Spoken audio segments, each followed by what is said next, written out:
Hello， 各位好，我是 Revision Lab 修正所的阿修。OK， 李白、杜甫、蘇東坡，我想這些名字大家應該都非常熟悉吧？他們就像是華語文學這片星空中最亮的那幾顆星星。不過，你有沒有過一種感覺，就是當我們在讀這些作品的時候啊，為什麼讀李白的詩，那感覺是豪邁奔放；讀杜甫的詩，又變得沉鬱頓挫？但奇怪，只要一換到宋詞，比方說李清照的作品，那個 vibe 就完全不一樣了，變得非常細膩、非常個人，甚至有點幽微。唐詩和宋詞明明都是古典文學的兩座巔峰，但他們給人的感覺為什麼會有這麼大的落差？這個問題的答案其實就藏在一個巨大的歷史轉捩點裡面。而這個轉捩點可以說從根本上改變了中國人看待世界，還有看待他們自己的方式。這個關鍵的轉捩點就是歷史上說的唐宋變革。有一位很有名的日本學者內藤湖南，他甚至提出一個影響非常深遠的觀點。他說，唐代是中國中世紀的結束，而宋代是近代的開始。你聽，這不只是一個朝代的更迭而已，而是整個社會結構、文化心理的全面轉型。而文學往往就是這場巨大變革裡面那個最敏銳的探測器。我們可以這樣想象一下哦，唐代的精神就像一個不斷向外擴張的帝國，充滿了自信跟活力。所以你會讀到那種邊塞詩“大漠孤煙直，長河落日圓”，那是一種何等壯闊的景象。這就是一種典型的向外開拓的姿態。可是呢，到了宋代，整個社會的重心好像從外面的戰場轉移到了內部的書房，士大夫階級崛起，整個社會可以說開始了一場深刻的向內探索。那是什麼推動了這場巨大的轉變呢？主要有三大支柱。第一個就是科舉制度的確立，這件事非同小可，它打破了貴族的壟斷，讓書中自有黃金屋變成了一般平民百姓都有可能實現的夢想。第二個是印刷術的普及，這就好比是整個社會從手抄本的時代一腳跨進了人人都有影印機的時代，知識不再是少數人的專利，思想傳播的速度跟廣度都出現了爆炸性的成長。第三個就是宋代重文輕武的國策，這讓文人的地位可以說是空前提高，整個社會的文化發展也因此達到了新的高峰。好了，在這樣一個崇尚思考、重視文人的時代，第一個發生劇烈變化的，你猜是什麼？竟然是詩這種最講究感性的文體，它開始變得越來越理性。我們今天稱之為宋詩。有個比喻，我覺得形容得非常精準。他說，唐詩就像荔枝，你一剝開放進嘴裡，就是飽滿的甜美跟香氣，非常直接。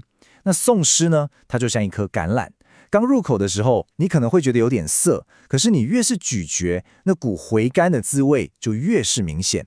這背後的差別就在於宋詩多了一層需要你用思考去品嘗的厚度。宋詩最核心的一個特點叫做以議論為詩，這是什麼意思呢？簡單說，就是詩人不再只是單純的抒發情感，他們開始把自己的邏輯思辨、哲學觀點直接放進詩裡面，這就讓詩從純粹表達情，轉向了深入探討理。我們用一個大家都聽過的故事《王昭君》來看看唐詩跟宋詩的處理方式到底有多麼不同。詩聖杜甫，他在寫《詠懷古跡》的時候，那個基調是充滿同情的。他說：“千載琵琶作胡語，分明怨恨曲中論。”這句話仿佛讓我們能隔着時空，聽見王昭君的琵琶聲中那跨越了千年的無盡怨恨。你看，這就是非常典型的唐詩視角，它的焦點是放在個人的悲劇命運，還有那種濃烈的情感之上。但是到了宋代，王安石也寫了王昭君，但他做了一件讓當時所有人都大吃一驚的事情，他要翻案。他直接在詩裡面提出一個論點，他說：“意態由來畫不成。”這句話的意思是說，一個人真正發自內心的神韻和美麗，本來就是畫不出來的。所以大家把錯都怪罪在畫師毛延壽身上，根本是搞錯重點了。你看，這是不是很酷？他不是在抒情，他是在詩裡面像個律師一樣打一場官司，為畫師毛延壽平反，提出一個跟千年傳統完全不一樣的新觀點。這個就是以議論為詩的極致展現。好，接下來我們把場景切換一下，談完了理性的宋詩，我們來聽聽另一種聲音。當文人們在書齋裡面進行哲學思辨的同時，城市的喧囂也孕育出了一種截然不同的文學。如果說宋詩是文人書房裡的哲學思考，那麼宋詞就是當時繁華都市裡的心跳聲。要理解詞是什麼，最快的方式就是把它想成是宋代的流行歌曲。沒錯，它一開始就是為了配上音樂來歌唱而寫的歌詞，它有固定的曲牌，就像我們現在的流行歌一樣，你要跟着那個旋律去填詞。而且當時很多曲調還是從西域傳來的，可以說是當時最時髦的音樂。那你可能會問，為什麼這種流行歌曲會在宋代大爆發？因為宋代的城市生活實在是太精彩了。你可以想象一下，唐代的首都長安是有宵禁的，太陽下山就得回家，街上一片漆黑。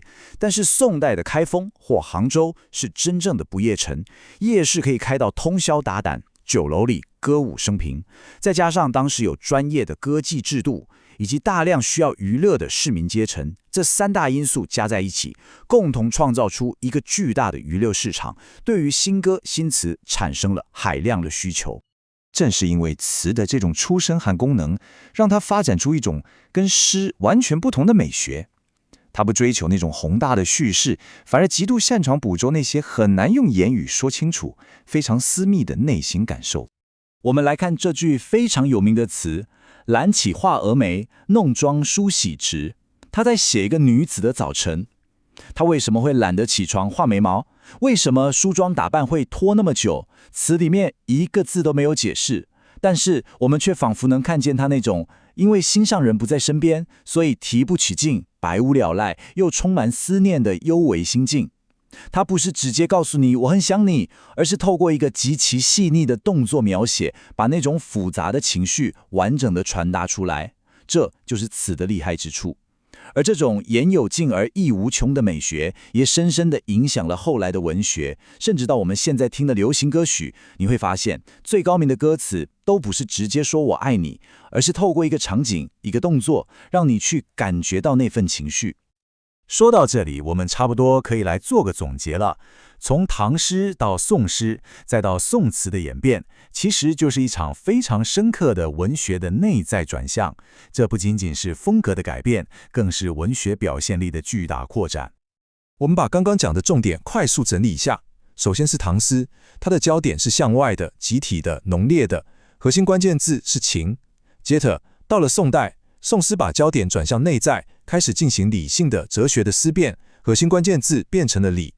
而宋詞則更進一步，潛入了更深層的個人的細膩的內心世界，去探索那種幽微的情感。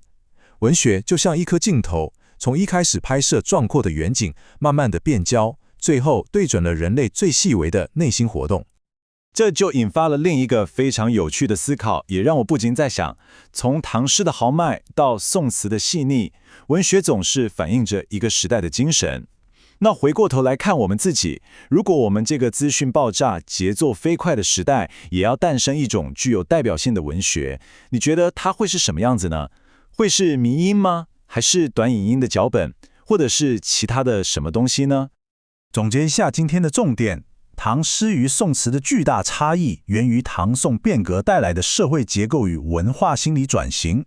唐代向外開拓，文學核心是情；宋代向內探索，則催生了兩種不同的聲音：理性的宋詩與幽微的宋詞。這個演變是一場深刻的文學內在轉向。今天的內容就到這邊。如果你覺得這集有幫助，記得馬上點讚、加訂閱、加開啟小鈴鐺。我們正在衝訂閱，需要你的支持。我是阿修，我們下次見，拜拜。